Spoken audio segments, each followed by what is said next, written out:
Next, let's review creating facade tasks in the backend. The code for this is in downloaddata.cs. So we'll open that file. Now we know we're going to work with tasks, so let's go ahead and import the appropriate namespace, system.threading.tasks.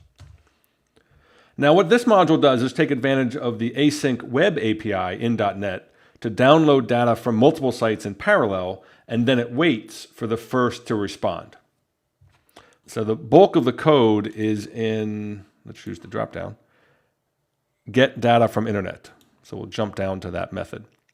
So this is the one that fires off these 3 asynchronous requests, and then it's going to wait for the first one to finish. And what we see here is that it does not use the task-based API, but it uses async results and wait handles and those technologies. And that's because this code was written before the release of .NET 4 and the task parallel library. And of course, it works just fine.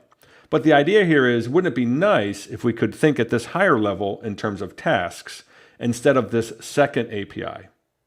And yet, I don't want to have to go through and rewrite all this code, but simply wrap it with the new task-based API. That's the idea behind facade tasks. As a quick demo, what if these getData methods, instead of returning an async result, returned a task?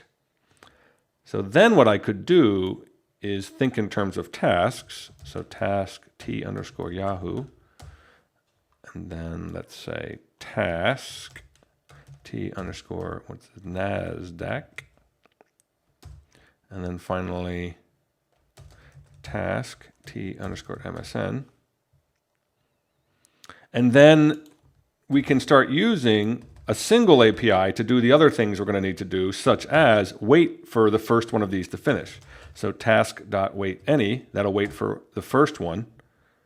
And then I just pass to that method the tasks to wait on. So I just pass an array of the 3 that I just created.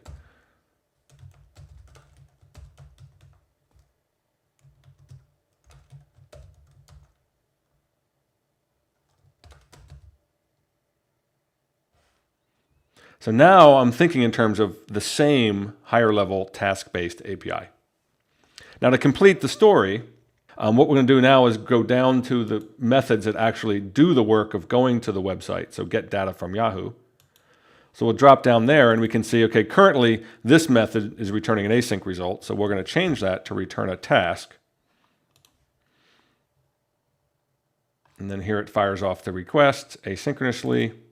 And then instead of returning this async result, and this is in particular where the facade task comes in, create a task completion source TC, pass in the async result there, but we do not pass in any code, and instead we just return tc.task. There's our facade task being returned.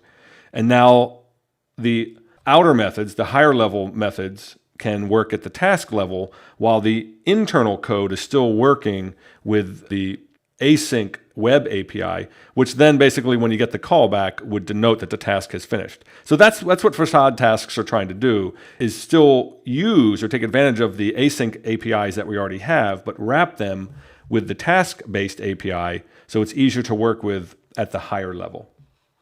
And this style of programming is becoming increasingly important in Silverlight and with the new Metro-style apps that are coming in Windows 8. So if you're looking for more information on async programming and facade tasks, you could look at the demos that will be in the after folder for this module, and then we have a separate course, Async Programming with .NET 4.